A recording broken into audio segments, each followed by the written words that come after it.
From Keene in the Shire, the Liberty Media capital of the world, this is Daryl W. Perry, host of FPP Radio News for Friday, April 15th, 2016. Silver is trading at $16.16 per ounce. Gold is valued at $1,231 per ounce. And according to BitcoinAverage.com, the average price of Bitcoin is $431.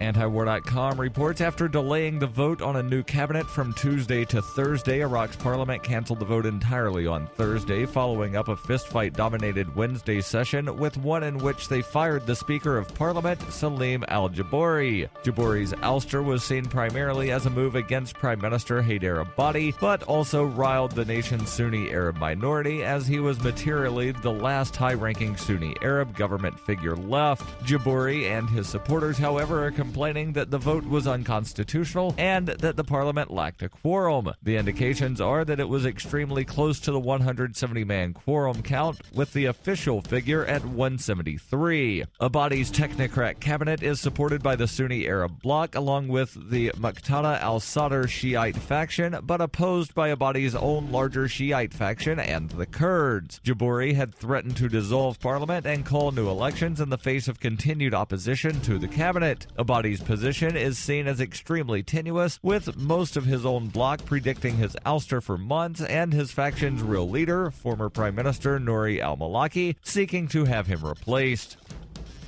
For nearly 40 years, Roberts & Roberts Brokerage has been a trusted source for buying and selling precious metals like gold and silver. They also take Bitcoin for precious metal purchases and have permanently removed the minimum purchase amount for all orders paid in the digital currency. Call Roberts & Roberts today for knowledgeable advice on buying and selling precious metals and a forward-thinking approach to new technologies. 800-874-9760 or visit online at rrbi.co.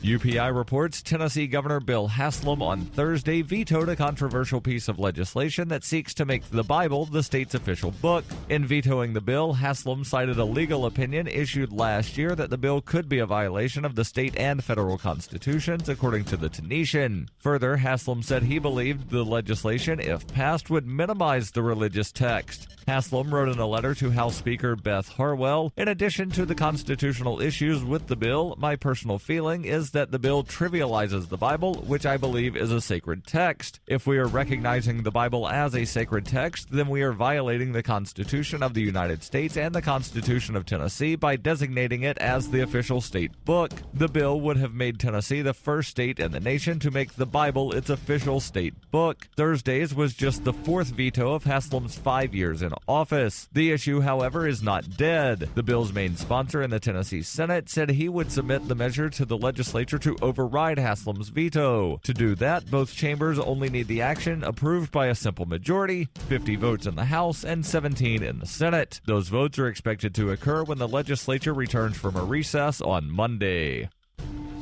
In 2115 New England, there are no borders, no states, and no regulations, yet never has a more peaceful and prosperous place existed. But Mr. Drake's security company has seen better days. Faced with the prospect of waning power, Mr. Drake intends to replace the anarchy of New England with a government. But at what cost? Will anybody care? And can anyone stop him? Anarchy in New England by Joe Jarvis is available from Amazon.com and all major bookstores.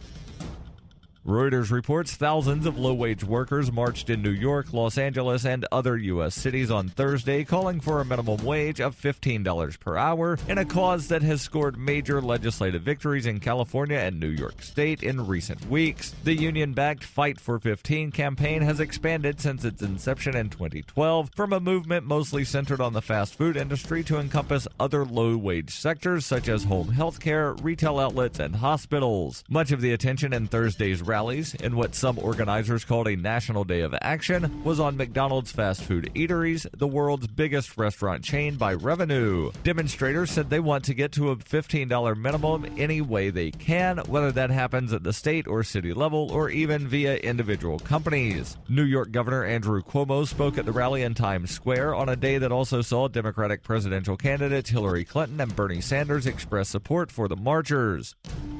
This has been FPP Radio News, online at fppradio.com.